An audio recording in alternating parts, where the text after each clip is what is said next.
we'll have a couple players in here shortly. But Coach, if you can open up with an opening statement, congratulations on a great win. But we'll get started with that, and then we'll take questions from the room. Yeah, excited about my first Florida Classic win. Anytime you can kind of go through an entire football game. We had a bunch of different situations going into this game, and we won some and we lost some. Credit to Coach Woody and his group and his staff for making us one of the best games I think all year. But for me, it was too damn close. But I think that we wanted to come into this week after making the play calling change on Sunday. We wanted to come in and run the football. That was the motto. Been talking all year about our offensive line being one of the tops in the conference, and we wanted to let them be the ones that were going to determine and dictate this football game. So, I said out there on the field, I wish we had about 6 or 7 different pieces of that MVP trophy because, some of our offensive linemen should have definitely received some of that as well. But credit to our team. We had a pretty tough week. Credit to my staff, tough week. Credit to Rattler Nation. I think we're going to have a much better week than we maybe had last week. But excited about getting the win. And put the game to bed tomorrow, and then we got to get ready for a very, very good Alabama A&M team on Friday afternoon. All right, we'll start right down here in the front with 1, 2 here. Hey, what's going on, Coach? Hey, G, what's up? First off, congratulations on the win. Thank you. And like you mentioned, you said you feel like it'd be a much better week this week. Of course, the last 2 weeks, they may have been maybe the longest 2 weeks of your coaching career. Talk about coming out, after 2 losses, all the talk, all of the social media talk, all of the doubt, coming out winning FAMU's most important game of the season in the Florida Classic.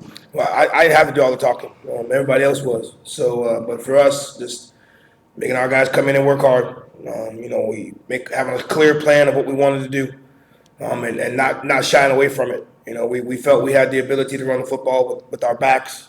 We thought that Franklin, who's been probably been one of the top backs for us all year, we thought he had the ability to do exactly what he did tonight.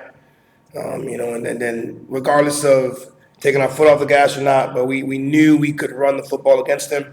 We did not want to shy away from that, and that was definitely what we were able to do tonight. Talk a little bit about what it feels like just being able to come and get a win in the Classic following what you've been through. This is just a follow-up on Gerald's question, what you guys have been through the last couple of weeks. What does it feel like at this point in having one more game to play? Well, we got a close group in there. I mean, I don't. To be honest with you, I don't know how much we've been through. You know what I mean? You lose games, and people are going to be disappointed, right? This is Florida A&M Rattler football, right? We're a team off of championships, right? So when you go out and lose games that people think you should win, there's going to be chatter. But for us as a group and as a staff and as a football team, we knew what we had to do this week. We had to eliminate as quick as we can what happened last weekend. But again, get ready for a rivalry football game where you never know where anything could happen. And that was our talk throughout this week. We talked about finishing strong with our senior class, and obviously, guys would tell maybe some things would be forgotten by winning this evening. So, again, our hats off to our staff, our group, our seniors. Our guys executed the game plan to the best of their ability. And then we go out there and put 41 points on the board. So, I'm happy about it. We got to show up some things on defense, special teams wise. We got to make sure we stop giving short fields. But again, hats off to our offensive line, to our general right here, our quarterback to my left-hand side, and to our running backs and the offensive staff. They did a great job this week. All right, we're going to go by Daniel Richardson as well, so if you have a question for him, you can direct it this way, but go. Jalen Scott, WANM Sports. Coach and Daniel, you guys were just on the receiving end of a 3-point loss just last week. This week, you guys won by 3. Was there an emphasis on finishing the game this week, that it being close, and will that message carry into the last game this season? I mean, our motto this week was to dominate, all cylinders, especially in the running game. Coach preached that all week that, we could do some different things up front with being able to run the ball. So I thought we ran the ball great. Running backs played great. Offensive line, I also did a decent job of, making throws when I need to make them. At the end of the day, team football, we got the job done. For us, I mean, that's one of our mantras. We talk about finishing in everything that we do. I mean, we went into the half down, right? We talked about, going through our adjustments and things that we needed to make sure that we executed. And then when we left the group, we left in the half, we went with 1-2-3 finish because that's what we knew we had to do. All right, take a couple more in the front right here. We got the mic there, and then we'll go to the right. James Hill Sports. For both of you gentlemen, congratulations. Thank you. Talk a little bit about the venue, the Camping World Stadium, the bowl-like atmosphere, almost 60,000 fans, people in attendance. Just talk a little bit about that. I know you're locked into the football. I mean, it's an amazing feeling when you see so many people like that. But we play at FAMU. We used to this. You know what I'm saying? So like going throughout the week, it's just another game. Like Coach said, it's just an our way. And at the end of the day, you soak it up. The bowl atmosphere. You stay at a nice hotel and you get nice gear and everything like that. But number one job is to get the job done and win on Saturday. Because at the end of the day, the fans want to see us, win. That's it. That's all they care about. Is winning. Obviously, the amazing build-up throughout the week, right? You're getting ready for a very, very good opponent, right? Then you got your luncheon yesterday where everyone's all in the same building. What it boils down to the game, everything that led up to the game, and then it was time to play the game. So, I think both sides saw a very, very good football game. I think both sides were obviously excited about the scoring and things of that nature. But you want to be on the right side of this. The coaches that have the longer tenures in this series are the ones that are successful in this game. The list goes on for the people that have been successful here. Wearing the Rattler hat. So, if you want to be successful here, you got to make sure you're successful in this series. And it's great. Trust me, it's great to be 1-0 in this thing as opposed to 0-1. Okay, Chris down in the front, then we'll go to across. James, you said on Wednesday about your running backs, you find a hot hand and you ride him. You certainly found him today. I think they all had hot hands, right? But again, T.J. Lee, Jalen Goss, Ashton Craven, Cesar Reyes, Chris Davis, Ricky Taylor. All these guys I just mentioned, y'all don't know, but those are our offensive line. The coach, just run the ball. We made a play calling duty change on Sunday, and I talked to the offensive line coach, just run the ball. We can run the ball this week. Just run the damn ball. That was what it was. Monday, Tuesday, Wednesday, Thursday, Friday, and tonight. Those were the sentiments. Don't go away from it, right? We had the opportunity to do some RPO stuff based off of our run game. So we did it. We had a hand in the first, second, third, and fourth, and I'm excited for him.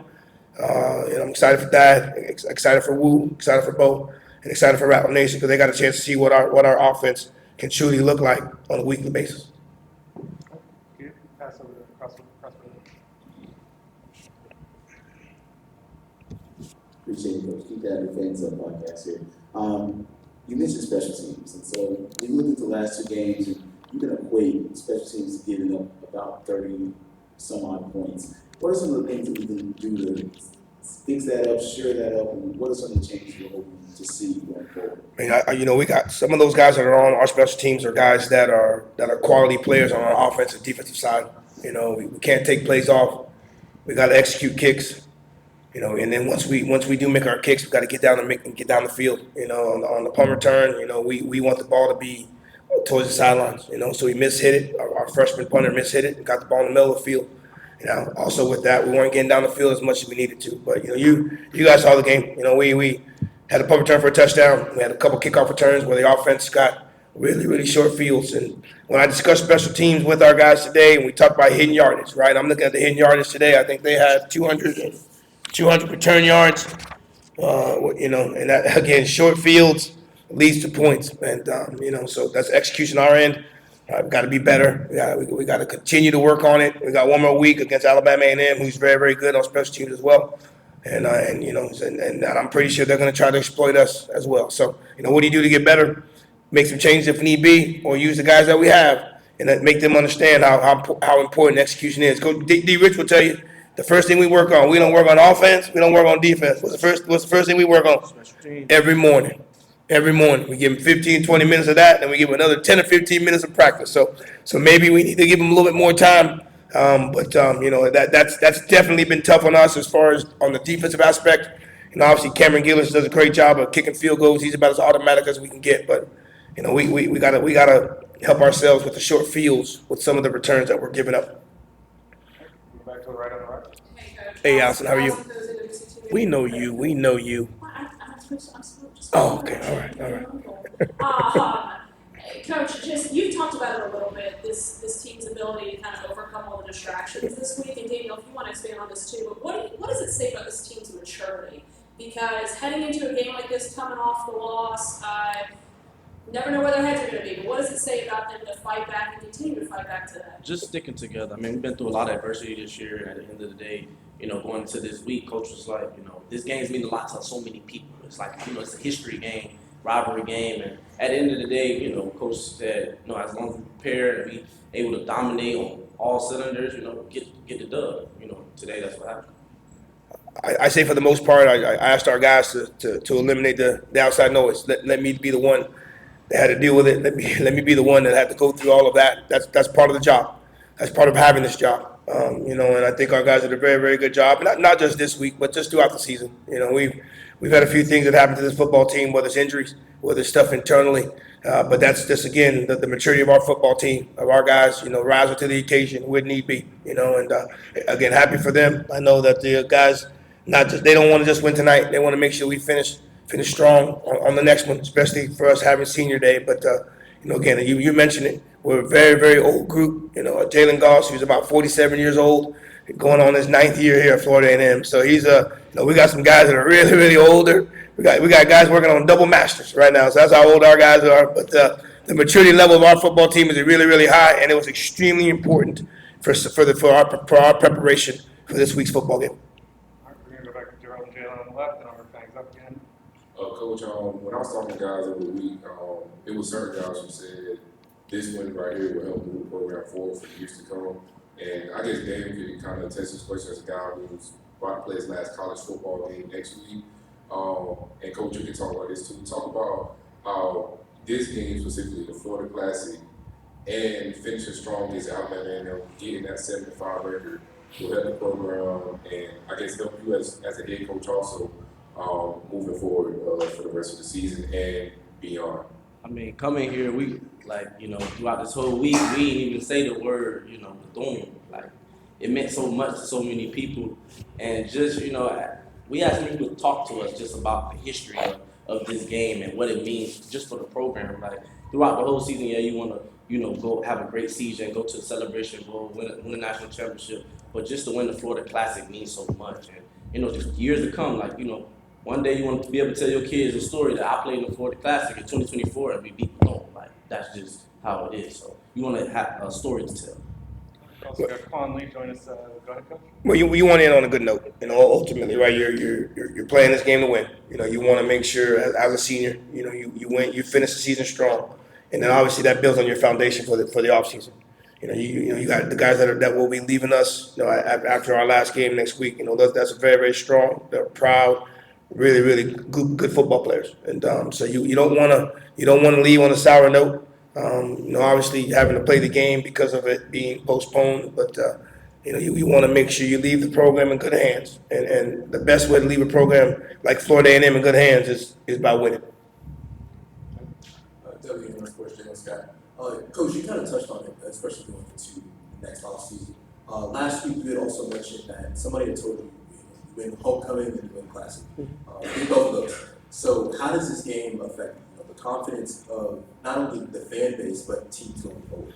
Well, you get to breathe this week. You get to breathe this week. You get to read how good you guys may have been. But ultimately at the end of the day, I think these two guys that are sitting right next to me right now know we got some work. We still got work to do. It was said that if you win homecoming and you beat Bethune, you're in a good spot. But we've had some losses this year, and I think that the Riders want to win them all. They want to win these. They want to win homecoming and Bethune, but they want to win them all. And I think that we understand that. But as we conclude to the end of the season, we got to start a new streak in Bragg Stadium, and that'll be up to us. It's upcoming Friday. But as Daniel Richardson leaving and the other guys I listed that are gone or that are going to be leaving, you want to make sure you leave the program in great hands, and that's by That's ultimately about winning. All right, call a little audible. We're gonna go to Vaughn and then we'll go to the right. This is for Quan. The score that you had that was called back, there was determination in your face. Did you just feel that at that point you had to make a play for the team? Yes, sir, I did. I just knew it was a big opportunity to make a play to change the game. You know, and try to take advantage of the opportunity I got. Go Mike over to the right side. Thanks for your patience.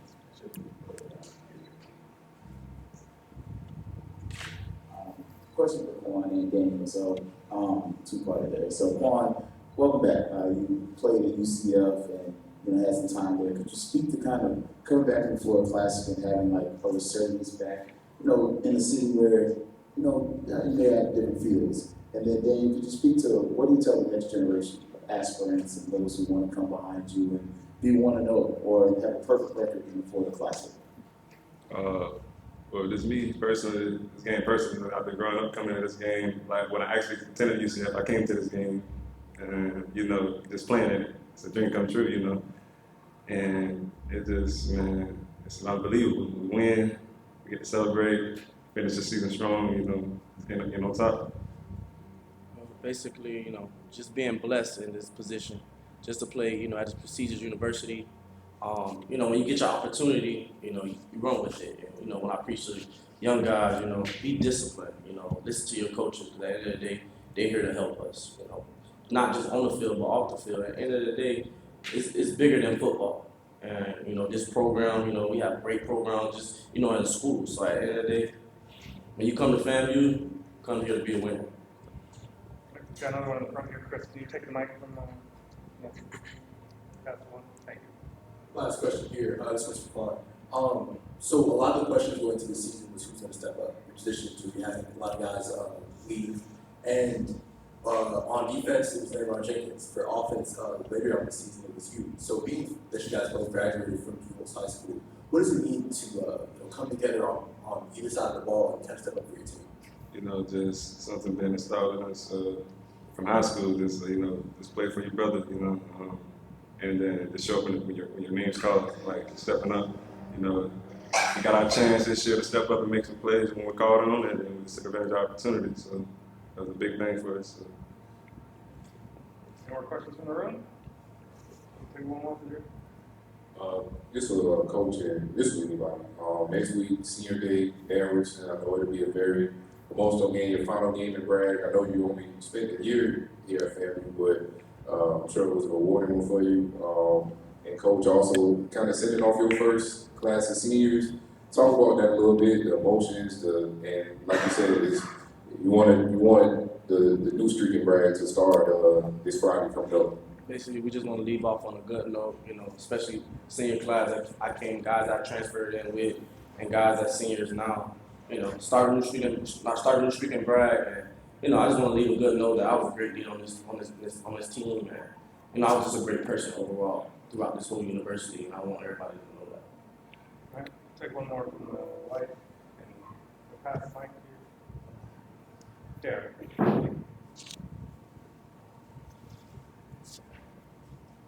This is for Coach Colzie.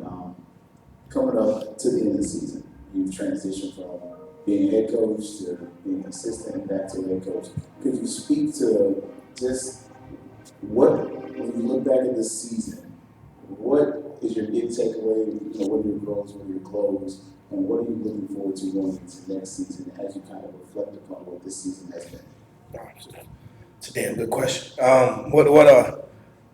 Well, the season's not over yet, so I think for me personally, right, making sure we put this game to bed properly, right, we've had some changes, right, internally, and and we put the game away, put the game to bed, right, we've done it a certain way. Now, possibly we have some new guys right now that are doing some different jobs, and I want to just make sure, because we got a short week, right, so everything that we've poured into this game and all the corrections that we need to make, we need to address them, and it's just because of some of the internal changes we have. I want to make sure that we do that the right way. Now, we got Thanksgiving that we have to make sure that we take care of these guys with, right? We got to play on Friday, so it's a little bit of a different week for our guys. So just making sure we get them past tonight, but then getting them ready, for this for this big time football game that we have this upcoming Friday. Because again, I'm gonna answer your question at the same time, Jerry. As far as it being senior day, we got a great group of guys that need to be they need to end this thing properly. And they put a lot of blood, sweat, and tears into this, a lot of years into this.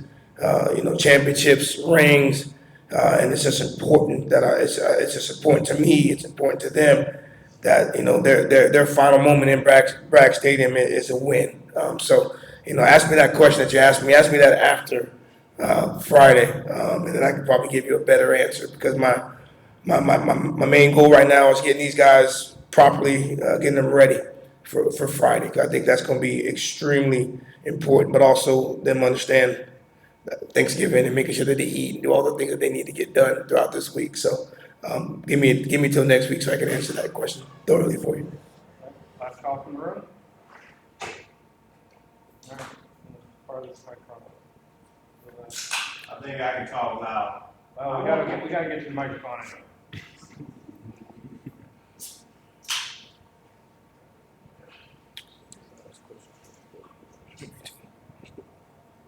Kevin Rojo, winning strike zone. Coach, talk about you had a new play caller today. We had almost 500 yards of offense. What was your thought? And this is for all three guys. What was your thought in terms of how the offense flowed today, the production, and was there anything specifically that was different? I mean, no, we didn't change any. It was just how the plays were called. At the end of the day, guys, stepped up to the plate. We was able to run the ball, and coach put us in position to make plays, and that's what we did. Yeah, I mean, the conversation that I had on Sunday when we made the change, and then just speaking throughout the week about what we wanted to do, and I think that we wanted to hang it up on our offensive line. We've for the most part, I thought we've had the best offensive line throughout the year, and I know at times it might not have shown it, but we got a very, very good group of guys up front, senior group, guys that took a lot of pride into this, and as our conversation throughout the week was, hey, let's coach, make sure we're running the football. Even tonight, right? Even tonight, there was some maybe an inkling that we might get away from it. No, we on the headset. Keep running the football because it also opened up our passing game, again, little better rhythm I feel. I think it was 305 on the ground, and D Rich is gonna be mad at me because we only threw for 180, but 305 on the ground, 180 in the air, so you're close. It's 485. I think you get 485 and you score 41 points. You should be in a pretty good opportunity to win a football game. And so again, I think I mentioned it earlier. We had one trophy for the MVP, but I think our offensive line should be chipping off some pieces, getting some of that themselves. Coach, Juan, Daniel, thank you for your time. Congratulations. Thanks everybody, and safe travels, guys.